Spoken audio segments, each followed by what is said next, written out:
हाय दोस्तों, आप देख रहे हैं इन डार्क नाइट एजे के साथ। तो चलिए बढ़ते हैं आज की कहानी की ओर। मेरा नाम विजय है।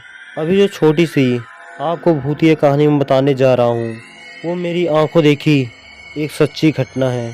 ये घटना मेरे बचपन की है, जब मैं अपने परिवार के साथ अम्बेवाड़ी गांव में रहता था। उस वक्त बारिश का मौसम था।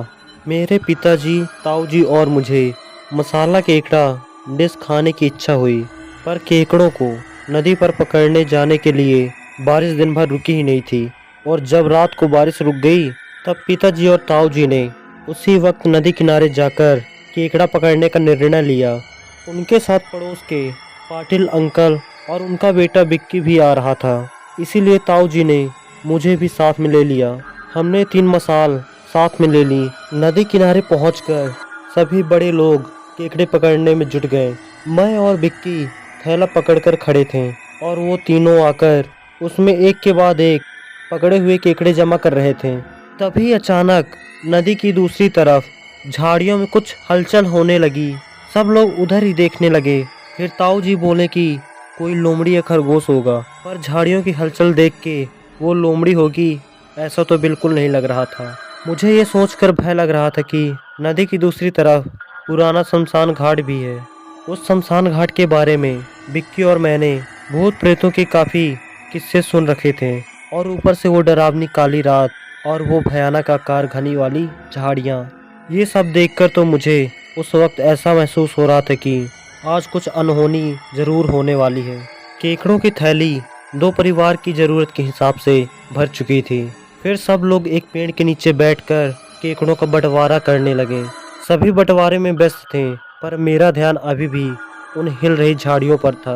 तभी मसाल की उस धीमी धीमी रोशनी में मैंने देखा कि एक काला साया झाड़ियों से निकलकर नदी में कूदा, और अचानक हुए उस पानी की आवाज़ से सब डर गए। इस तरह सबको डराने वाला वो मनहूस कौन है, ये देखने के लिए पाटिल अंकल और पिताजी पानी के नज़दीक गए और कौन है कहकर आवाज़ देने लगे। तभी अचानक मसाल की रोशनी में सबको जो भयानक नज़ारा दिखा, उसे देखकर दहशत से सबकी आंखें फट गईं, क्योंकि पानी में एक जला हुआ प्रेत खड़ा था जिसका चेहरा नहीं था, मतलब बिना आँख, नाक और मुंह का सपाट चेहरा। उसके खौफ से भागते हुए उन दोनों की मसालें वहीं कीचड़ पर गिर गईं। फिर हम 5 लोग एक ही मसाल लेकर गांव की तरफ भागे, और जब भागते भागते आधे रास्ते तक पहुंचे तब ताऊ जी को वो केकड़ों की थैली कुछ ज़्यादा ही भारी महसूस हुई। पाटिल अंकल को भी वैसा ही महसूस हो रहा था। फिर जब हमने दोनों थैले खोल के देखे तो हम सबके रोंगटे खड़े हो गए, क्योंकि उन थैलों में जिंदा केकड़ों के बजाय बेजान काले गोल गोल पत्थर थे। हमने दोनों थैले वहीं फेंक दिए और घबराहट के मारे भूत भूत चिल्लाते हुए सर पर दौड़ लगाई।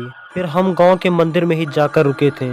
उस रात मंदिर होने की वजह से तो हमारी जान बच गई, लेकिन आज भी जब मैं उस रात की घटनाओं को याद करता हूँ तो मेरी रूह कांप जाती है। उस दिन से मैंने केकड़े की डिश खाना ही बंद कर दिया। तो दोस्तों, कहानी यहीं पर समाप्त होती है। आपको यह कहानी कैसी लगी हमें कमेंट करके ज़रूर बताएं। हमारी और भी ऐसी कहानियों को सुनने के लिए हमारे चैनल को सब्सक्राइब और बेल आइकन को ज़रूर प्रेस करें, ताकि वीडियो की सबसे पहली नोटिफिकेशन आपको मिले। तो जल्द ही मिलते हैं एक और ऐसी डरावनी और दिल दहला देने वाली कहानी के साथ। तब तक के लिए goodbye and take care.